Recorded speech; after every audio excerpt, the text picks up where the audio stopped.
All right, let's look at friction. This time, let's look at kinetic friction.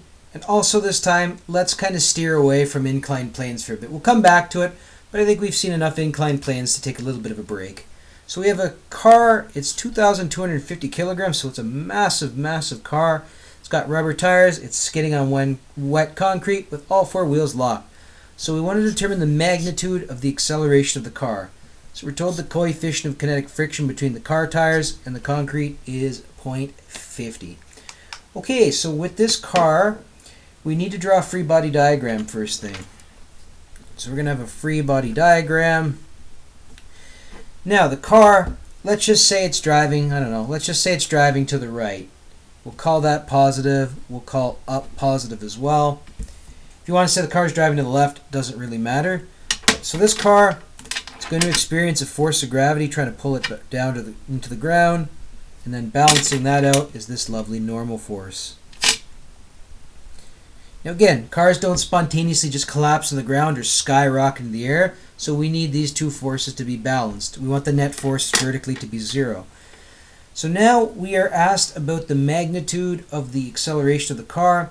Now we're told coefficient of kinetic friction. This is telling us we have a force of friction.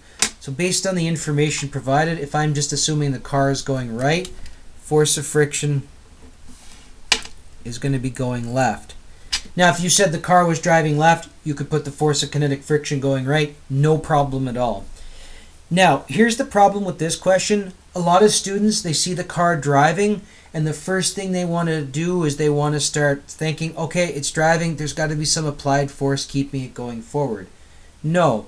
Keep in mind the direction of motion and the direction of your net force don't have to be the same. If you are traveling in one direction, velocity-wise, and your net force is opposite to that, that means you're slowing down. If you are trying to stop, you are definitely trying to slow down. My point in all this, don't assume there's an applied force unless it's explicitly stated, or unless, like, by context, it has to absolutely be there. And you shouldn't have to run into, actually, the only way you would really run into something like that is if you're pushing something up a plane, there has to be an applied force there. Things don't just magically go up the plane. Otherwise, don't assume it exists. So this is a force problem. We're interested in motion. We're interested in this force of kinetic friction. So first of all, let's look in the x direction. So we're going to start out in the x direction. So in the x direction, I know that my net force, well, the only force acting in the x direction is this force of kinetic friction. And I know the net force on x is just going to be ma, and then my force of kinetic friction, we're going to have mu k Fn. I'm not going to bother putting the x on a. This is what we're trying to find. If you want to put it, go for it. So let's see. I know the mass. I'm trying to find the acceleration. I know mu k, but I don't know Fn. Again, this is one of those cases. If you don't know something in one direction, go to the other direction to help you out. So we've hit a dead end in the x direction. Let's look at the y direction instead. Maybe this will give us a little bit of insight. So we're going to look in the y direction. So in the y direction, the only two forces I have are Fn and Fg. So I could say the net force in y is Fn plus Fg. Now, pretty much most cases here, when we're talking about things moving horizontally, it's not moving vertically at all. Like there's no net force in the y direction. It's all nice and balanced out. So the net force in the y direction is going to be 0. So we get Fn plus Fg. Or we could say that the normal force is equal to the negative of the force of gravity. And we know our definition of the force of gravity is just mg. So we could substitute negative mg into this equation here. And we did something like that in the last example. This time I'm just going to calculate it numerically and sub it in, just again show you different ways of doing these things. So our mass of the car, it's at 2,250 kilograms. Now, up is positive in this question, but if Fg is pointing down, so g has to be negative 9.81 meters per second squared in this context. So when we do this, I'm going to get, so negative and negative makes positive, so my unrounded value, I'm going to get about 22,072.5 newtons. So this number here that we've calculated for Fn, this is going to go up here. So if I want to get the acceleration of the object is going to be mu k Fn divided by the mass.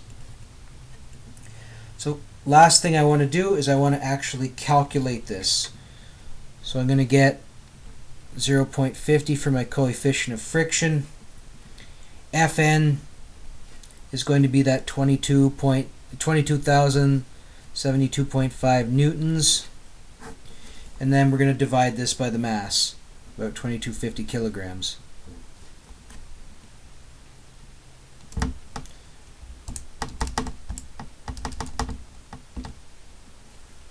So I'm going to get about 4.905 meters per second squared.